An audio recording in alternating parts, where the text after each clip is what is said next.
everybody, just wanted to show you a neat little game I found on Amazon. And like the title of the video says, I don't think this game gets quite enough love. I discovered it just browsing along Amazon, and it was less than, I think it was less than $6, $7 Canadian.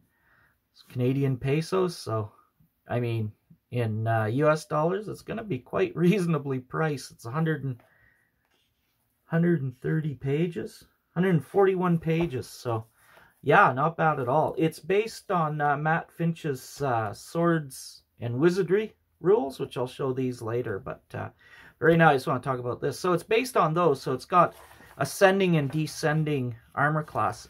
It's from Seattle Hill Games, and mostly written, I guess, edited in some words by Charlie Mason. And then there's a bunch of other people in there. But it's based on the white box, which is why it's called the white box.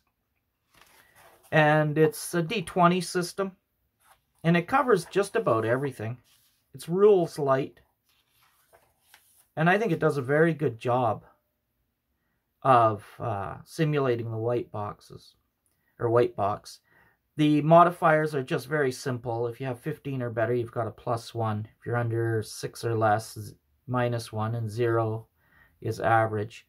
I really like this because it allows for lots of magic items. I find it kind of frustrating when a system has too many bonuses for heroes. It's harder to give out magic that way. You have to be really careful about what you're doing as a GM. This a little less so. I mean, the heroes are going to be more relying on finding treasure, and that's great motivation. So I really like that part of it. It has your standard attributes. Like I say, it's a D20 open game license, and it has class as or race as class. So you've got the fighter and all your standard magic user. The levels only go up to 10th or 12th, but you could take them higher if you wanted, I'm sure. The spells go up to 6th level, but honestly, that's all you need. You could have years of fun with this game. I've run this game. It was great. Worked awesome. It's very fun. So, like I say, I've only ever seen one video about it before, and I think it's unfair. I think there should be a lot more. It's a great system. So, here's the halfling. Now, it's its own class, but I mean, you could divide it up very easily.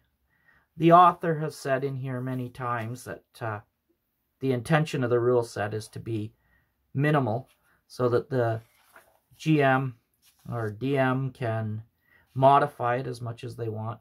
Now, this is something interesting. This is like the original box. All the damages are just a D6.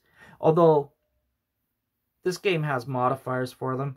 I do believe in the original game they didn't have modifiers according to the weapons. I like the modifiers. It's a good touch. It gives a little bit of difference to the weapons. I think that was an add-on later on. And here you can see ascending and descending armor. I think this would be a great game for somebody who plays 5e if they wanted to branch out and try, you know, sort of a 0 edition. So really that's what this is. It's not first edition, it's 0 edition. I'd say for brand new players it might be a little bit much because the rules are a little bit ambiguous. I mean, there's really not much to them. But once you've been playing for a little while, you don't really need a lot of rules. In fact, I think the more rules there are, the more cumbersome it is as you start getting experienced. So for my style of play, at any rate, this is absolutely this rule set has absolutely struck the perfect balance. I can create classes if I want. I can create races. I can divide up race and class, or I can keep them the same. Basically, you can do absolutely whatever you want with this rule set, and I really like that. The spells are again very short. They don't give you a lot of detail on what they do, just more or less a general idea. And I love that. It gives your players a chance to use spells in ways that you never thought of. And if you're, you know, a good DM, you'll let them do that and let them experiment, and because that's really the enjoyment of the game. And also, you can interpret what the spells can do. It's not all laid out. It's not written in stone. So there's a lot of flexibility there. Like I say, that's the sort of thing that a new player or someone who's only been playing for a few years might find a little bit confusing. But if you've been playing for a while, then I think this would be a breath of fresh air for you if you've never played an OE game. Yeah. The monsters, it's got a little bit of advice on how to play the game, running the game. And I found that it was very good. You know, it's pretty much straightforward stuff that you would expect. And it covers all the rules, like getting lost, movement rates, wilderness encounters. There aren't a lot of monsters, but you can use any OSR monsters. And really, the monsters are so simply made. As you can see here, only has 6 stats for a monster and then a little explanation of what they can do. I mean, that's wonderful in my opinion. That's just absolutely great. Makes it so easy to run this, so easy to make up your own monsters.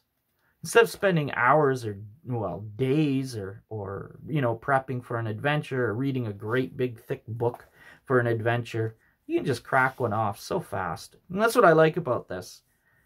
This sort of stat block is as you saw in one of my previous videos, I like to actually include stat blocks right on the dungeons that I used to make. With this game, I could do it quite easily, and I like that. I like that a lot. And again, the artwork, I love the art. It's great. It's got that old style feeling, but it also is very competent too. This dragon's great, isn't it? And this one. Yeah, so I was really surprised to just find this sitting on Amazon. I watch a lot of D&D videos and stuff. I had never heard anybody mention it, talk about it. And then I figured, well, for that price, I might as well get it and see what's in it. And it's awesome. I was really glad to buy one. In fact, I've got 2 of these books because I marked up the other one pretty badly playing it. So then it's got a few magic items. I mean, again, the system's so simple, you really don't need a lot. And then if you find something interesting out of 5e, you can incorporate that so easily into this. So easily. And as you saw with my World Binder, my first edition World Binder, and also the Rollmaster World Binder, I love making up worlds and making up the magic items and creating classes and stuff like that. It's so much fun. For me, that's the magic of the game. Right there is in creating. It's in the making and bringing your ideas, you know, forward. I think it's so much fun. But anyway, I just wanted to share this game with you. I thought it was worth sharing. I absolutely love it. I think it's great. It's Seattle Hill Games again. It's an OSR based on Swords and Wizardry. It's compatible with it, but it's compatible with all OSRs basically. So yeah, if you're still with me, if you like this video, please leave a thumbs up and don't forget to subscribe and turn on notifications and all that jazz. And thanks for watching. And yeah, I'll talk to you later. Take care.